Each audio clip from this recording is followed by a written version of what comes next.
अगर बनाते बनाते चुनाव लड़ने का क्यों सोचा आपने? मेरे मुद्दे हैं जी, अहम मुद्दे हैं। एजुकेशन का मुद्दा है, राइट फॉर एजुकेशन, और सस्ता इलाज, सस्ती शिक्षा, और सबसे बड़ा मुद्दा कैंसर का मुद्दा, जो पूरे देश का मुद्दा बन चुका है, जिसकी जड़ लुधियाना में लगी है। मालवा में, राजस्थान में बहुत कैंसर फैल रहा है। ऐसे ऐसे गांव हैं जहां पर जब कोई बच्चा जन्म लेता है ना, तो खिलौने नहीं लाए जाते, व्हील चेयर लाई जाती है। उनको पता हो कि बच्चा अपाहज जन्म लेने वाला है।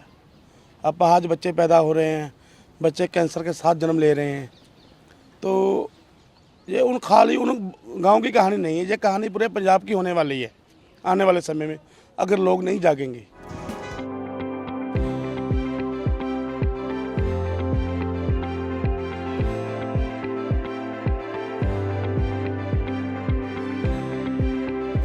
लुधियाना में बड़ी बड़ी इंडस्ट्रीज़ है, जिसको कपड़ा रंगने वाली मिल बोलते हैं, डाइंग इंडस्ट्री। वो बड़ी बड़ी इंडस्ट्रियों के बड़े बड़े जो मालिक हैं, वो बड़े बड़े पार्टियों के नेताओं को घूस देते हैं, रिश्वत देते हैं, पैसे देते हैं। अब वो आप बोलोगे क्या, क्यों देते हैं? वो इसलिए देते हैं कि उनको मुनाफा कमाना है। वो ट्रीटमेंट प्लांट नहीं लगाते हैं। ट्रीटमेंट प्लांट लगाने से खर्चा ज़्यादा आता है, तो वो उसको लगाए बिना लोगों की जान को जोखिम में डालते हैं, लोगों को कैंसर बांट रहे हैं, बड़े बड़े पार्टियों के नेताओं की जेब भर रहे हैं। अब सोचिए, बड़ी बड़ी पार्टियां हैं, कांग्रेस है, बीजेपी है, अकाली दल है, आम आदमी पार्टी है, और भी बहुत पार्टियां हैं जो हर राज्य के क्षेत्रीय पार्टी होती है। ये करोड़ों रुपये खर्च करते हैं चुनाव में।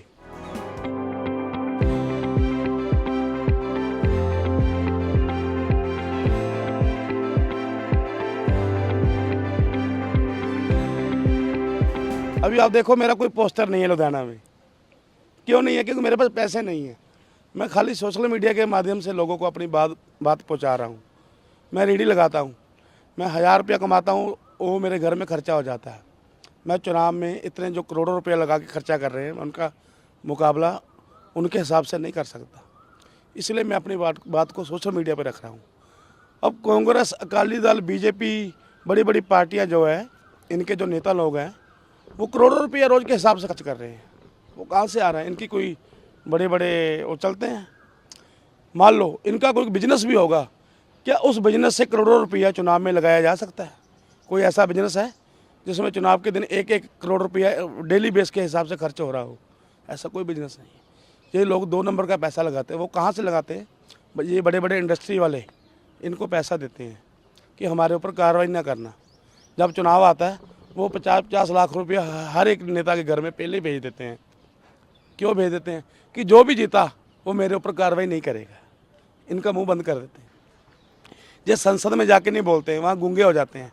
वहाँ पे चाय पकौड़े खा के, क्योंकि वहाँ की कैंटीन सस्ती है, ये गरीब लोग हैं, वहाँ पे सस्ता खा के वापस आ जाते हैं। आपने ये क्यों सोचा कि चुनाव लड़ना है? आपको नहीं लगता कि आपको अपने बिजनेस पे फोकस करना चाहिए? नहीं, बिजनेस में फोकस करना है।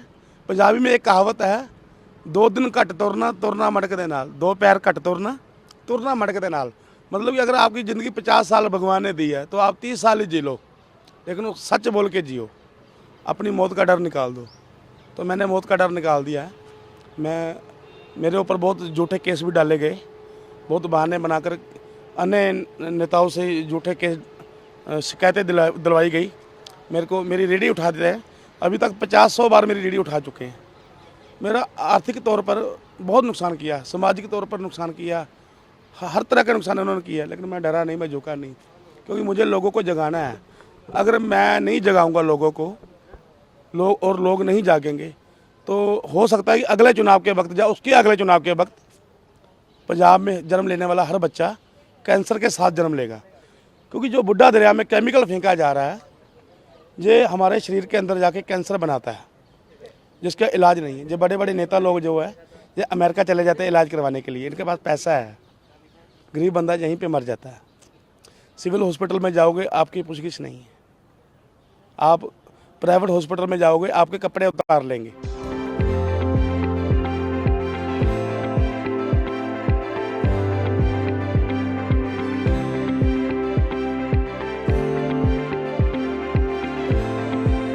मैं लोगों को जगाने के लिए आया हूँ। कि जाग जाओ। अगर आप चाहते हो कि सस्ता इलाज मिले, सस्ती शिक्षा मिले, सरकारी स्कूलों की इमारतें ऐसी नहीं हैं कि लोग उसमें अपने बच्चों को भेज सकें, पता नहीं कब छत गिर जाए। स्कूलों के बाहर रंग करके लिख देते हैं आदर्श स्कूल, स्मार्ट स्कूल। खाली रंग करने से स्मार्ट स्कूल नहीं बनता है।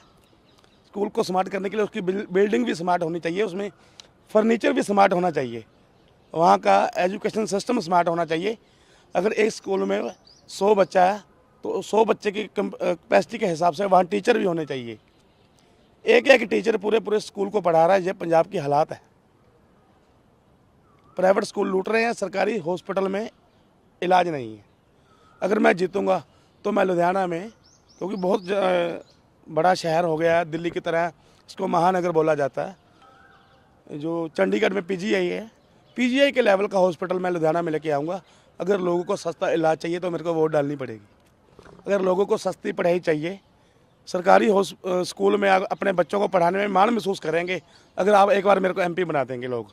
मैं लोगों को कहना चाहता हूँ, सरकारी जो प्राइवेट स्कूलों की जो लूट है, जो लूटपाट है, उससे बच जाएंगे लोग अगर मेरे को वोट डालेंगे। तो बुढ़े दरिया जो कैंसर फैला रहा है, जो बड़े बड़े इंडस्ट्रियल वाले जिनके ऊपर कार्रवाई नहीं होती, अगर मैं जीतूंगा सबसे पहले उनकी इंडस्ट्री को सील करूंगा। मैं बिजनेस का विरोधी नहीं हूं, मैं व्यापार का विरोधी नहीं हूं, मैं खुद भी बिजनेसमैन हूं, लेकिन मैं चाहता हूं कि लोगों की जान को जोखिम में डाले बिना बढ़िया तरीके से बिजनेस हो। जब पैसा साथ नहीं जाना है तो इतना कहर मचा रहे हैं, अगर साथ में जाना होता तो क्या करते ये लोग, ये सोचने की बात है।